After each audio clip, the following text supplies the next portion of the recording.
did you see that, guys? Yo, finally we found out the problem why this 300 FPS module Protean did not perform so well on the previous video. Hello, what is up guys, I'm your host Gordon and welcome to another one of my video. And what I got up here based on the previous video, this is the Protean Blaster, which comes with two modules. One of course is the 300 FPS module, and based on the past video, this blaster only get around on average 210 FPS on a 300 FPS module. And we actually found out the problem. And if you wanted to know what, stay tuned guys.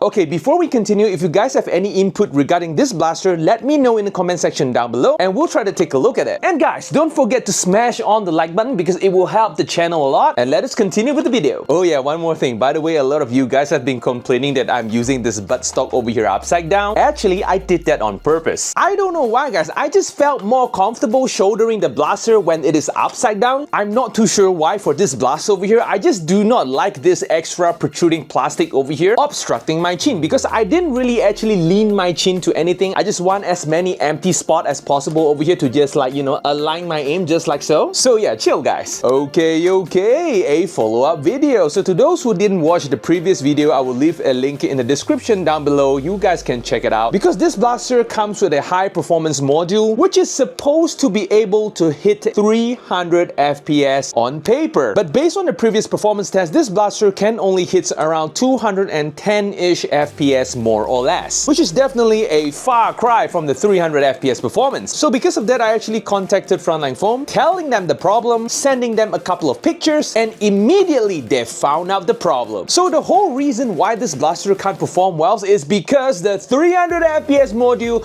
come with the wrong flywheel, which by the time of assembling my blaster, the person in charge with it, which is a new trainee, kind of put in the wrong stuff. So as you can see, there are actually a little bit of difference between the high performance flywheel and the flywheel that they accidentally put in. Like you can take a look at the top over here, there is a little bit of difference from there, but overall in front of my eyes and in front of the camera, it didn't look too much different other than the top part. By the way, I'm gonna thank Frontline Foam for these replacement flywheels. So basically, I'm the one who ended up pulling the flywheel apart, which is actually pretty easy. Basically, you just poke in a screw on one of these holes and slowly pry the flywheel out just like so. Pretty simple, just rinse and repeat for all the rest of the flywheel. And the moment when I try to put on the new flywheel, oh boy, this is very tight. You have to slowly push it in so you don't bend the shaft of the motor, and I have to rinse and repeat for all three of them. But thankfully in the end, I managed to put all the flywheel together. So after installing the brand new flywheel, immediately I went for a chrono test. And the results? Holy moly, follow me guys.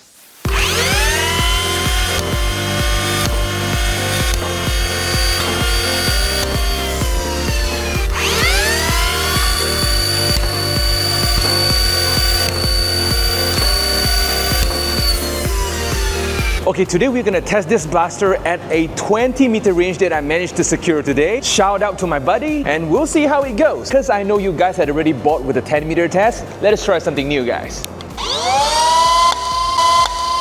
Holy moly, did you see that, guys?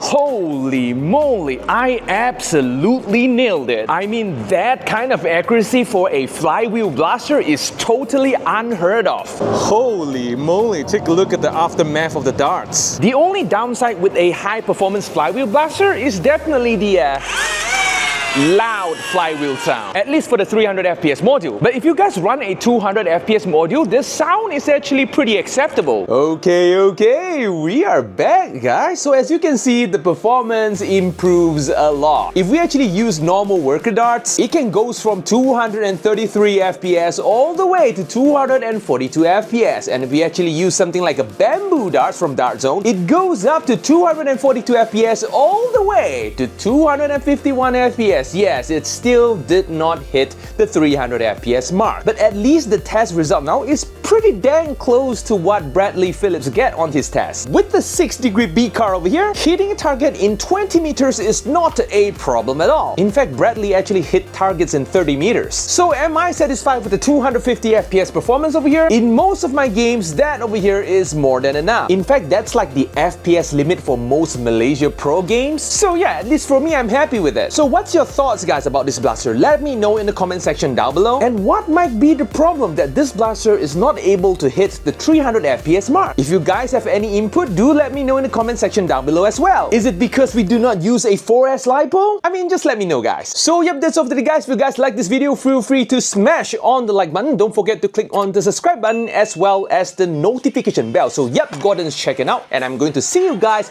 in the next video. Adios, guys!